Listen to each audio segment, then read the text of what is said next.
Бүгін ұлттық бірыңғай тест тапсырған, нақтысы тапсыра алмаған түлектер шу шығарды. Ата-аналар айғайға басып, Юстади орталығының алдында үлкен өмірге қадам басқалы тұрған балаларын жұбатумен болды. Себебі сынақ барысында техникалық ақау салдарынан тестілеу аяқталмай қалған. Оқушылар жауаптарын белгілеп, болып қалдық деген сәтте сақтары сынды деп отыр. Ұлттық тестілеу орталығының аймақтағы өкілдері не дейді?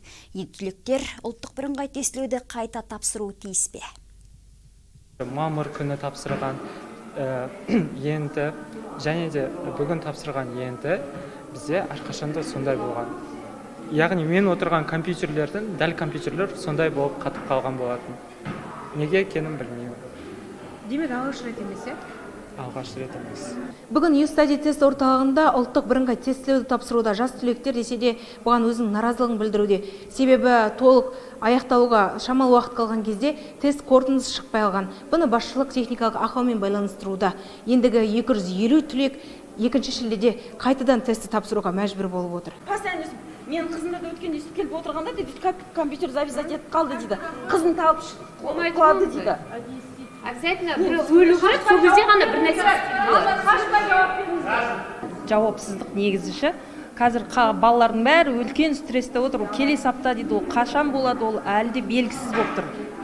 Біз бүгін тапсырамыз, қалайда екінші потокты кіргізбейміз. Демек өздері мойындап отыр ғой, техникалық ақауға байланысты. Иә. Жауап беріп отқан бір адам жоқ. Анаған лақтырады, мынаған лақтырады. Білмейміз дейді.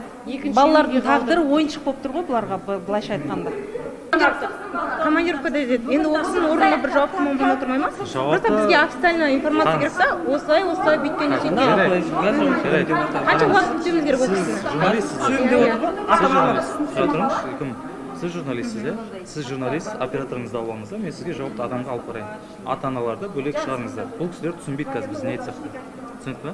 Жоғарыдағылар рұқсат етпейінше жауап бере алмаймыз деген ұлттық тестілеу орталығының аймақтағы өкілдері бұл жалғыз Тараздағы жағдай емес деп түсіндірді. Сұхбат беруден бас тартты. Ал ашынған ата-аналар мен тест тапсырушы түлектер бұл жағдайдан басшылықтың бейхабар екенін білгеннен кейін сөздеріне сенбей отыр.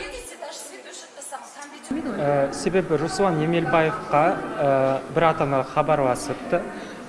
Содан сұраған Руслан Емелбаев мырза, Жамбыл облысында, осындай Тараз қаласында, Тәукехан 24-те Юстадидің ұлттық тестілеу орталығында ұбт тапсыратын 11-ші сынып бітірушілері осындай болып қалды. 2-ші шілдеге ауыстырайын деп жатыр. Сол рас па деп сұраған кезде Руслан Емелбаев ондайды бірінші рет естіп тұрмын деп жауап беріпті.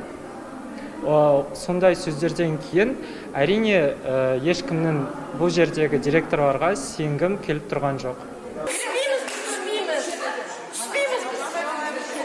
Гүлнар Тайжан, Аңсар Тілепберген, Мейірбек Сауранбай, Аймақ.